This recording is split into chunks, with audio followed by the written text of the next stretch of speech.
धन्यवाद करता हूँ। सम्मानित साथियों, ये वो धरती है जहाँ से जिस धरती ने बीमारी को जन्म दिया। जब भी मामले होते थे, जब भी कोई कांड होते थे, ये सब पुराने लोग बैठे हैं। ये वो लोग हैं जिन्होंने हमेशा से कोऑपरेट किया समाज को। तो मैं इन सभी महानुभावों का, इन भाइयों का, ये हम उन्होंने भी हमसे बड़े हैं, इनका सम्मान करते थे। क्योंकि अब तक ऐसा हुआ कि जिन्होंने समाज में काम किया उनका सम्मान नहीं हो पाया या उनको जो है ना इग्नोर कर दिया गया। लेकिन भीम आर्मी जय हिंद संगठन आपके बीच में ऐसा संगठन है, पगड़ी बुजुर्गों के हाथ में रहेगी और झंडा डंडा हमारे हाथ में रहेगा।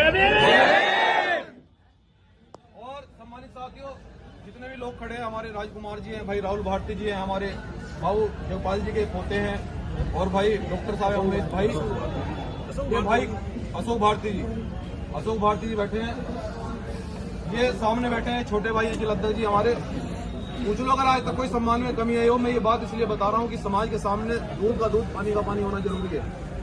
कि आप लोगों ने इस आंदोलन को यहाँ से बढ़ाया और पूरे देश में आज लोग काम कर रहे हो, और आज आपने मुझे इतना बड़ा कर दिया। पहले मैं बहुत इतना छोटा था कि मुझे ऐसो भी धमका देता था, लेकिन आज आपने मुझे इतना बड़ा कर दिया कि सरकार को भी दे साथियों।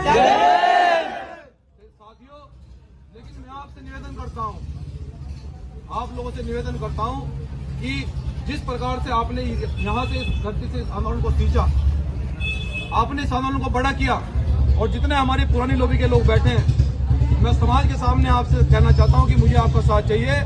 अगर मैंने आज तक गद्दारी की हो, क्योंकि मैं सुरक्षा इसलिए नहीं रखता कि कभी सवाल समाज डायरेक्ट आंख में आंख मिलाकर न कर ले, मैं सुरक्षा नहीं रखना चाहता, क्योंकि मेरी सुरक्षा आप है, आपसे मजबूत लट पुलिस के पास नहीं है। जब गोली चलती है तो पुलिस भाग जाएगी, लेकिन मुझे पता है कि आप सुरक्षा करोगे, उन्हें पता है कि मेरा भाई हमारा खून है। इसलिए समाज के लोगों, मैं आपसे निवेदन करता हूँ कि मुझे आपका साथ चाहिए। और ये तो आरक्षण की लड़ाई है, आप लोगों ने SC/ST की लड़ाई को लड़ा, वो जीते हम लोग। आप लोगों ने अभी जो शिक्षक आंदोलन था, उसमें जो डिजिटल अटेंडेंस थी, राजकुमार जी हमें अवगत है, हम जानते हैं, वो लड़ाई आप लोगों ने जीती। 69,000 शिक्षक भर्ती का आंदोलन उत्तर प्रदेश के अंदर, वो आपके संगठन ने जीता मजबूती से। पूरे प्रदेश के शिक्षक आप लोगों से जुड़े हैं, और आज आप लोगों ने पूरे देश के अंदर ऐसा माहौल, ऐसा संवैधानिक रूप से, और विरोधियों को पता लग गया कि अब नीले गमछे वालों को कोई बहका भी नहीं सकता। अब तो ये शिक्षित हो गए हैं। अब तो ये RSS के लोग, हमारे लोगों को जो आगे खड़े करके उन पर जो हमले करा देते और कहते थे कि तुम तो हिंदू हो और हिंदू मुस्लिम कराते थे, आज उनके मुंह पे ऐसा जूता लगा है कि आज बहुजन समाज के लोग अपने दम पर भारत को बंद करना भी जानते हैं। ये तो अल्टीमेटम दिया है, ये अल्टीमेटम दिया है।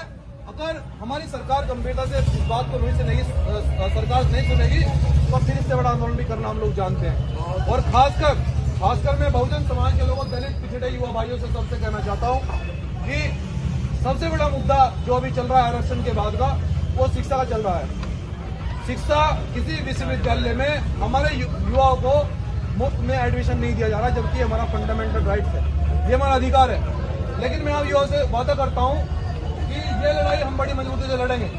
जिस विश्वविद्यालय में आपका एडमिशन 0 बैलेंस पर नहीं होगा, आर्टिकल 15 में ये बड़ा सुरक्षित लिखा है बाबा साहब ने, कि सभी विश्वविद्यालयों में SC/ST OBC का एडमिशन फ्री में होगा। जो विश्वविद्यालय आपसे फीस मांगे, उस विश्वविद्यालय में हमारे जिलाध्यक्ष जी या जिले के लोग ताला लगाने का काम 1 घंटे में करेंगे। कोई फीस नहीं देनी है, और अगर फीस मांगेगा तो DM साहब से हमारे जिलाध्यक्ष जी बात करेंगे कि जिलाधिकारी जी, इनको कानून बताओ, अगर नहीं पता है तो इस विश्वविद्यालय को बंद करवाओ, कानून पूरी तरह से लागू करो, हम फीस नहीं देंगे। सरकार जो है ना, वो समाज कल्याण बजट बनाता है इन लोगों के लिए। ये देश की सरकार SC/ST के लिए बजट बनाती है, ये वहां से ही पैसा खा जाते हैं, और हमारे बच्चे 3-3 लाख रुपए कहां से लाएंगे? और जब पढ़ोगे नहीं तो पढ़ोगे कैसे नौकरी लेगी? आरक्षण भी तो जरूर पूरा होगा ना जब आप पढ़ोगे, और जब पढ़ोगे नहीं तो कैसे होगा? तो इसलिए मैं आप लोगों से कहना चाहता हूँ, और ये जो हमारी पूरी पुरानी करीम बैठी है, और ये जो हमारे जो बाबू देवपाल जी के पोते बैठे हैं, मैं भाई आप परिवार से वादा करता हूं, मैंने पहले ही वादा किया था कि कोई सम्मान में कमी नहीं आने देंगे। हमेशा सम्मान किया जाएगा, उनकी विचारधारा को हम जिम्मेदारी लेते हैं कि उनकी विचारधारा को आगे बढ़ाया जाएगा। हमें पता है वो ईमानदारी से उन्होंने लड़ाई लड़ी, और हम इसका प्रचार भी करेंगे, इस लड़ाई को आगे बढ़ाएंगे। लेकिन मुझे आपका साथ चाहिए, आपके हाथ मुझे चाहिए, मेरे सर पे आपका हाथ होना जरूरी है। मैं आज तक कोई आंदोलन ऐसा बता दिया, कोई काम ऐसा बता दिया जिस दिन से भीम आर्मी का जन्म हुआ कि समाज के अंदर मैंने कोई गलत काम किया, झूठ है, पूरे समाज के लोग बैठे हैं खड़े हैं यहाँ पर, वही काम बता दीजिए ऐसा। इसलिए जब मैं ईमानदारी से काम कर रहा हूँ, क्योंकि मेरा जो उद्देश्य है वो समाज को अधिकार दिलाना है, आगे सत्ता शासन तक जाएंगे हम लोग। और अब कोई लाठी ऐसी नहीं बनेगी जो आप लोगों पर चलेगी।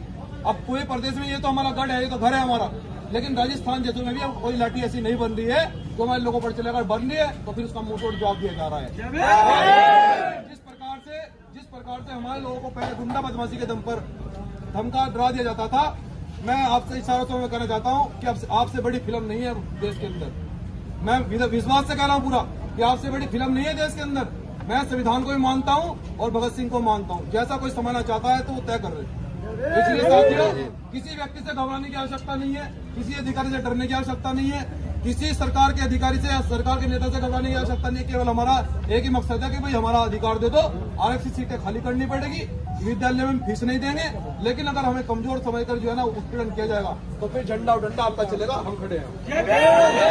इसलिए आप लोगों ने आज इस आंदोलन को बड़ी मजबूत तरीके से आगे बढ़ाया भाई, आपका पुनः बहुत बहुत धन्यवाद। और एक बात और बताना चाहता हूँ कि जब कोई बात कह रहे हो, ये हमारे परिवार और समाज की बात है, जब अधिकारी खड़े हों तो शांति बनाए रखा हो। बहुत अच्छी बात समझा रहे हैं, बहुत सारी चीजें, क्योंकि अधिकारी इस बात को नोट करते हैं, यार इनका नेता है और 1 घंटे से बैठने के लिए कह रहा है। और दूसरी बात यह है कि जब आप एकत्रित हो, वर्षों से मनुवादी लोगों की ये खासियत रही है कि किसी तरह जो है ना दलित, पिछड़े, अल्पसंख्यक आदिवासियों को इकट्ठा ना होने दिया जाए, बहुजन समाज के लोगों को इकट्ठा ना होने दिया जाए। लेकिन आज आप इकट्ठा हुए, बहुत सारे लोगों ने क्या किया कि उस आंदोलन में घुस के तोड़फोड़ मचा दी। वो लोग ये चाहते हैं कि इनके आंदोलन को बदनाम कर दें और अधिकारी ये हमारे ऊपर ये ठप्पा लगा दे कि आप लोग तो दंगा करवाते हो। लेकिन आज आप लोगों ने बड़ी सूझबूझ का परिचय दिया। कहीं कोई घटना ऐसी नहीं हुई जिससे कि हमारे आंदोलन पर धब्बा लगे, हमारे आंदोलन पर कोई आंच पहुंचे। इसलिए साथियों, जब भी कोई आंदोलन करो, जब तक आप संवैधानिक दायरे में हैं, क्योंकि संविधान से बड़ी कोई ताकत नहीं है। डीएम साहब को, या डीएम क्या सीएम को भी जनता से बड़ा कुछ नहीं होता। आप लोग, हमारे समाज के लोग अगर एक एक गांव से 10-10 लोग निकलकर रोड पर बैठ जाए, मैं कह रहा इस्तीफा ले लो मुख्यमंत्री से, आप मुख्यमंत्री इस्तीफा दे देंगे। लेकिन मैं आपसे फिर से कह रहा हूँ, हमारे माननीय जिलाध्यक्ष भाई सन्नी गौतम जी, भाई जितने भी यहाँ पर जिम्मेदार लोग खड़े हैं, सभी पदाधिकारी, जिला प्रभारी जी, भाई सौरभ जी, विधानसभा अध्यक्ष, कार्यकर्ता, सभी जिले के लोग आप पहुंचे, आपका बहुत बहुत धन्यवाद। और आगे मेरे लायक जो भी आदेश होगा, मैं जब भी आप मुझे कहोगे कि इस लड़ाई को लड़ना है, मैं फिर से, राजकुमार भाई बैठे हैं, बहुत पुराने साथी हमारे, इन्होंने उस घड़ी में हमारा साथ दिया जिस समय हम जिंदगी मौत से लड़ रहे थे। और इसी धरती से ये क्या नाम है, हमारे डॉक्टर साहब बैठे हैं, भाई डॉक्टर साहब बैठे हैं, उमेश भाई, ये वो व्यक्ति हैं जिन्होंने हमें जो है ना, जब हम लोग जिंदगी और मौत से लड़ रहे थे, इन लोगों ने साथ दिया। हमारे भारती जी बैठे हैं, अशोक भारती जी, इन लोगों ने हमारा जब साथ दिया, जब हम लोग जिंदगी और मौत से लड़ रहे थे, जब लोग ये कहते थे कि इन दंगइयों का एनकाउंटर हो गया, हमारा तो केवल यही मकसद था कि हमारे लोगों को क्यों पीटा जा रहा है। लेकिन उन्होंने कहा कि ये दंगई, इनको गोली मार दो, तो ऐसे लोग खड़े हुए, उन्होंने सुप्रीम कोर्ट में पहुंचे, सुप्रीम कोर्ट के जजों से पूछा कि तुम क्या गोली चला दोगे हमारे लोगों को, ऐसे कैसे गोली चला दोगे आप? तो ऐसे लोगों ने डीएम को यहाँ सस्पेंड करवाने का काम किया, एसपी सस्पेंड होकर गया जिला सहारनपुर में, ये आपकी ताकत थी। और बाबू जगपाल जी की हम विरासत को आगे बढ़ाएंगे, मैं ये भी वादा कर रहा हूँ आपसे, और जो मैं कहता हूँ वो करता हूँ। इसलिए किसी गुंडे मवाली से डरने की जरूरत नहीं है। अधिकारी को कहो कि भैया संवैधानिक दायरे में बात करो, अगर सरकार के दबाव में आओगे तो फिर जो है ना, तुम भी सस्पेंड हो जाओगे, हमारा तुम कुछ नहीं कर सकते, सीधी सी बता रहे हैं। आप लोग आगे से ध्यान रखना, संवैधानिक बारे में आंदोलन करेंगे। और मैं फिर से आप सभी जिले सहारनपुर के सभी परिवारों से एक एक हाथ मुझे चाहिए, मेरे सर पे एक एक हाथ चाहिए, तो एक एक हाथ हर परिवार, हर घर से रखोगे जिला सहारनपुर के लोग, हाथ खड़ा करके बताओ। वादा कर रहा हूँ इस पुरानी लॉबी से भी कि मैंने ना सम्मान में कभी पहले कमी आने दिया आपकी, और ना आगे ना आने दूंगा। ईमानदारी से इस लड़ाई को आगे बढ़ाऊंगा, ईमानदारी से इस आंदोलन को यहाँ से लेकर दिल्ली तक और लखनऊ तक लेकर जाएंगे। जय भीम, जय संविधान, जय गुरु।